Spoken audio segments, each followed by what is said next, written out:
Hello नमस्कार दोस्तों, स्वागत है आप सभी का आर के एफ स्टडी में। दोस्तों आज हम भारत के संविधान में संसद यानी कि पार्लियामेंट का पार्ट जो लोकसभा है इससे संबंधित कुछ प्रश्न देखने वाले हैं। लोकसभा से संबंधित जितने भी महत्वपूर्ण प्रश्न बन सकते हैं इस वीडियो में मैं आपके साथ शेयर करूंगा। ये लोकसभा से संबंधित पहला वीडियो होगा। इसमें मैं आपको लगभग 15 प्रश्न बताने वाला हूँ और ये जो वीडियो है आपका state PCS, police, railway, SSC और जितने भी कॉम्पिटिटिव एग्जाम्स हैं सबके लिए इम्पोर्टेंट है। चलिए देखते हैं कौन कौन से प्रश्न हैं। दोस्तों सबसे पहले हम जानते हैं लोकसभा के विषय में। संसद जो है संघीय सरकार का एक विधायी अंग होता है, यानी संसद जो है वो कानून बनाने का काम करती है। संविधान के भाग 5 के अध्याय 2 के अंतर्गत अनुच्छेद 79 से 182 तक, अनुच्छेद 79 से 122 तक जो है संसद के विषय में प्रावधान किए गए हैं। इसमें 79 में संसद के विषय में बताया गया है और 81 में जो अनुच्छेद 81 है इसमें लोकसभा से संबंधित जो है प्रावधान किए गए हैं। लोकसभा से संबंधित प्रावधान अनुच्छेद 81 में है और 80 में राज्यसभा से संबंधित प्रावधान किए गए हैं। तो आज हम पढ़ने वाले हैं लोकसभा से संबंधित यानी अनुच्छेद 81 के संबंध में। दोस्तों अनुच्छेद 79 के अनुसार संघ के लिए एक संसद होगी और राष्ट्रपति, उसमें 2 सदन होते हैं, यानी संसद में 2 सदन होते हैं। पहला तो राष्ट्रपति होते ही होते हैं, राष्ट्रपति के साथ साथ में 2 सदन होते हैं, जिसमें से एक में लोकसभा और दूसरा जो सदन होता है उसे राज्यसभा कहते हैं। लोकसभा को निम्न सदन भी कहा जाता है और राज्यसभा को उच्च सदन कहा जाता है।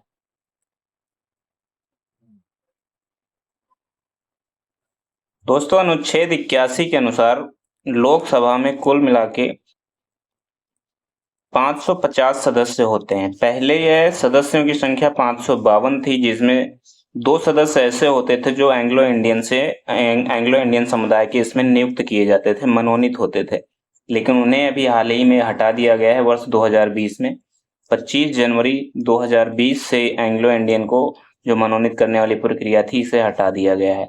तो अब सिर्फ 550 सदस्य ही होते हैं लोकसभा में। इन 550 सदस्यों में से 530 जो सदस्य होते हैं और राज्यों से लिए जाते हैं और 20 सदस्य जो होते हैं वो केंद्र शासित प्रदेश यानी कि यूटी से लिए जाते हैं। तो अब हम देखते हैं इससे संबंधित जो बनने वाले एमसीक्यू थे उनको। दोस्तों पहला प्रश्न है, लोकसभा के लिए चुनाव में निर्वाचित होने के लिए किसी व्यक्ति के लिए न्यूनतम आयु सीमा क्या होनी चाहिए। यानी लोकसभा का अगर कोई चुनाव लड़ना चाह रहा है, निर्वाचित होना चाह रहा है, तो उसमें निर्वाचन में भाग लेने के लिए उसकी उम्र कितनी होनी चाहिए। तो इसमें 4 ऑप्शंस दिए गए हैं, 18 वर्ष, 21 वर्ष, 25 वर्ष या इनमें से कोई नहीं। तो लोकसभा के चुनाव के लिए निर्वाचित होने के लिए कम से कम 25 वर्ष की आयु होनी चाहिए। ऐसा अनुच्छेद जो है 84 खंड ख में कहा गया है। यानी संविधान के अनुच्छेद 84 खंड ख के अनुसार लोकसभा में निर्वाचित होने के लिए न्यूनतम आयु जो है वो 25 वर्ष होनी चाहिए। जो भी कैंडिडेट लोकसभा में चुनाव लड़ते हैं उनकी कम से कम आयु जो है 25 वर्ष होनी चाहिए होती है। तो इस तरीके से इसका सही उत्तर हो जाएगा ऑप्शन नंबर सी, 25 वर्ष। राज्यसभा में जो निर्वाचित होने के लिए न्यूनतम आयु है दोस्तों वो है 30 वर्ष। यानी राज्यसभा का अगर कोई सदस्य बनना चाह रहा है तो उसकी कम से कम आयु जो है वो 30 वर्ष की होनी चाहिए और लोकसभा में 25 वर्ष और राज्यसभा में 30 वर्ष। दोस्तों इसके साथ मैं आपको बता दूं अभी हाल ही में 2024 में जो है 18वीं लोकसभा चुनाव का संपन्न हो चुका है। इसमें बहुमत जो है बीजेपी को मिल चुकी है। 2024 का जो लोकसभा चुनाव हुआ है इसमें सबसे कम उम्र के चुनाव जीतने वाले जो उम्मीदवार थे वो सबसे पहले आपको बता दें, क्योंकि यहाँ पर उम्र की बात आई है 25 वर्ष की। तो आपको सबसे पहले बता दें समस्तीपुर बिहार से एक 25 वर्ष के उम्मीदवार थी सांभवी चौधरी। ये जीत गई हैं समस्तीपुर से और इनकी उम्र जो थी वो 25 वर्ष थी। उसके बाद दूसरे स्थान पे जो थी वो थी प्रिया सरोज। इनकी उम्र भी 25 वर्ष ही थी और ये मछली शहर उत्तर प्रदेश के जौनपुर जिले से थी उम्मीदवार और ये भी जीत गई हैं। और अगले जो उम्मीदवार थे जिनकी उम्र 25 वर्ष थी वो थे पुष्पेंद्र सरोज भी अभी हाल ही में ये सांसद बन चुके हैं और ये कौशाम्बी यूपी से सांसद का जो है चुनाव जीते हैं कौशाम्बी से। और एक संजना जाटव नाम के उम्मीदवार थी और इन्होंने भी अपना जो है चुनाव जीत लिया और इनकी उम्र जो थी वो 26 वर्ष थी।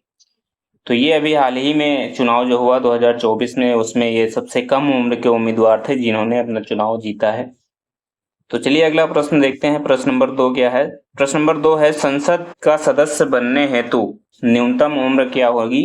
तो अभी हमने ऊपर प्रश्न देखा है, अगर आपको प्रश्न याद है तो उसे कमेंट करके बताइएगा कि संसद का सदस्य बनने के लिए न्यूनतम उम्र क्या होनी चाहिए। संसद जैसे इसमें कंफ्यूजन होगा तो मैं बता दूं, संसद में 3 भाग होते हैं। एक तो आपका राष्ट्रपति होता है, दूसरा आपका लोकसभा और राज्यसभा। तो मैंने अभी ऊपर बताया था राज्यसभा की जो उम्र होती है वो 30 वर्ष होती है, यानी राज्यसभा का सदस्य बनने के लिए 30 वर्ष है। तो लोकसभा का कितना भी हमने बताया है वो कमेंट करके बताइएगा कितना होता है। प्रश्न नंबर 3 है, लोकसभा का सदस्य चुने जाने के लिए एक व्यक्ति को किस आयु से कम का नहीं होना चाहिए? वही प्रश्न है, ये भी प्रश्न नंबर 3 जो है लोकसभा के आयु से संबंधित है। तो जैसे प्रश्न नंबर 2 है वैसे ही प्रश्न नंबर 3 भी है, तो इसका भी कमेंट करके बताइएगा उत्तर क्या होगा।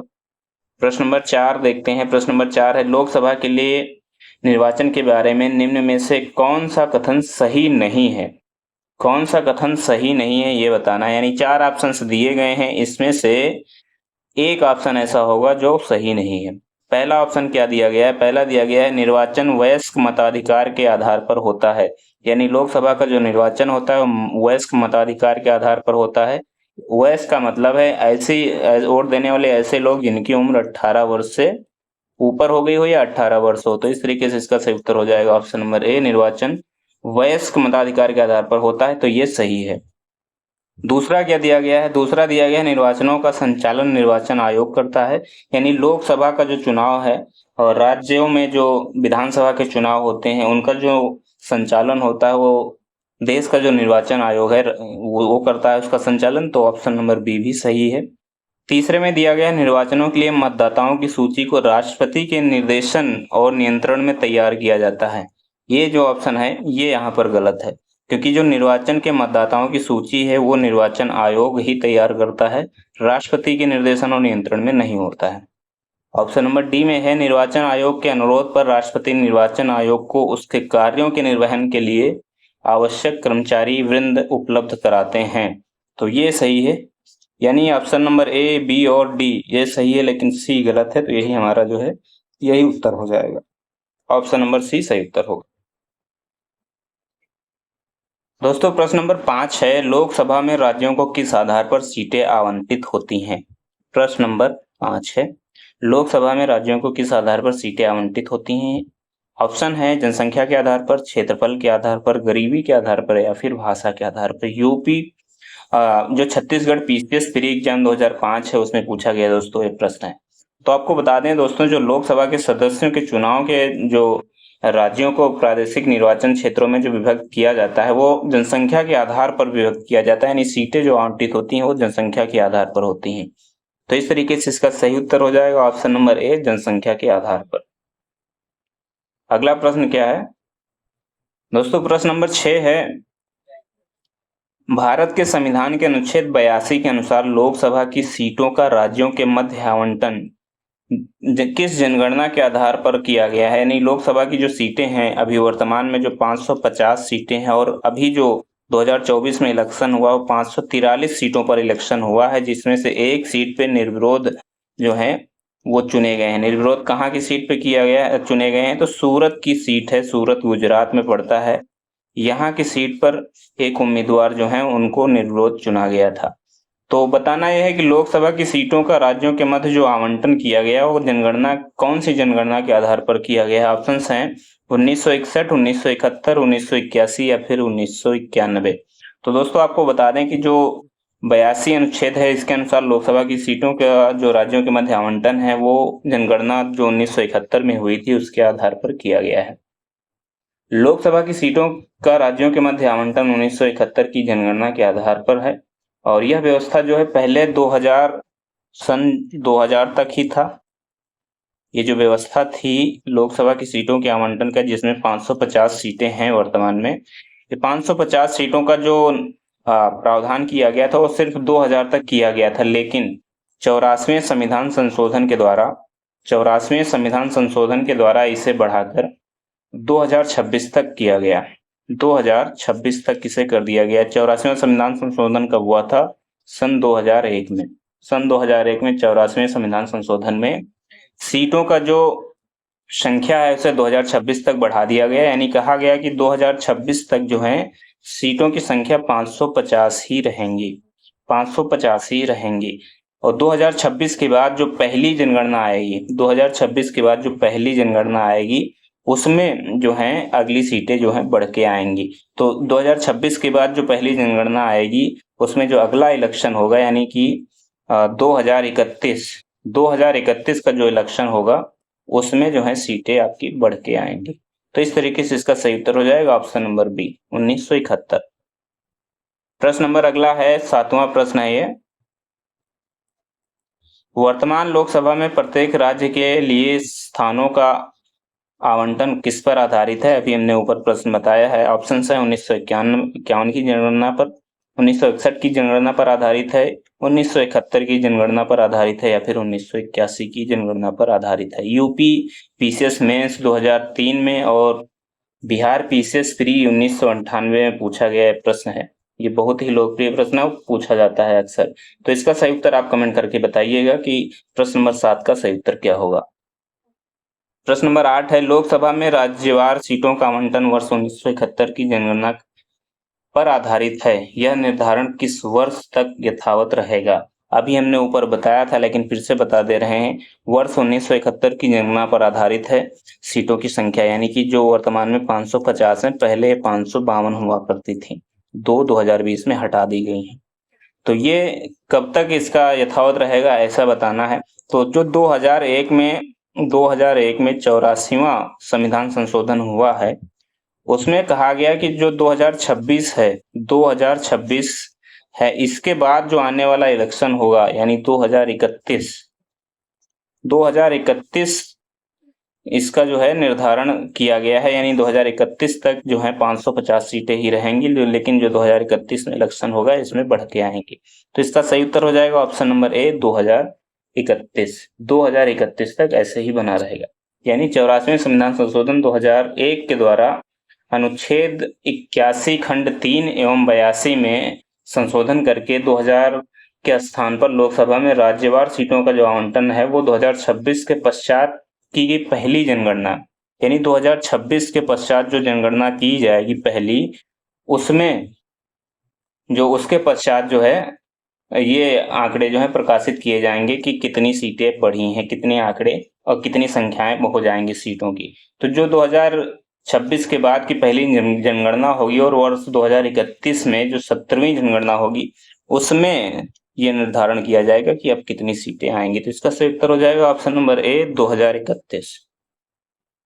अगला प्रश्न है, 84वें संविधान संशोधन अधिनियम द्वारा लोकसभा की कुल सदस्य सीटों की संख्या का निर्धारण 1971 की जनगणना के आधार पर कर दिया गया है। ये तब तक बदली नहीं जाएगी जब तक एक वर्ष विशेष के बाद पहली जनगणना नहीं होगी। यह वर्ष कौन सा है? तो अभी ऊपर हमने बताया 2026 के बाद जो पहली जनगणना होगी, 2026 के बाद जो पहली जनगणना होगी उसमें जो है सीटों की संख्या का जो निर्धारण है वो बदला जाएगा। 2026 तक ये सीटें 550 ही रहेंगी, यानी जो अगला इलेक्शन आएगा, अगली जनगणना होगी उसमें ये संख्या बदल कर आएगी। 2024 का तो हो चुका है। तो इस तरीके से इसका सही उत्तर हो जाएगा ऑप्शन नंबर डी, 2026। अगला प्रश्न है,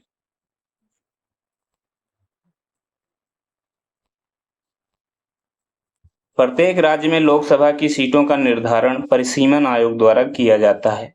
इस परिसीमन को किस वर्ष तक रोक दिया गया है? ऑप्शन है 2024 तक, 2025 तक, 2026 तक या फिर 2027। ऑप्शन नंबर ई है उपयुक्त में से कोई नहीं या उपयुक्त में से एक से अधिक। बिहार पीसीएस प्री एग्जाम 2022 में पूछा गया दोस्तों ये प्रश्न है। इसका सही उत्तर क्या हो जाएगा? तो इसका सही उत्तर हो जाएगा ऑप्शन नंबर सी, 2026 तक। भारत के संविधान में निर्धारित की गई लोकसभा में सदस्यों की अधिकतम संख्या कितनी हो सकती है?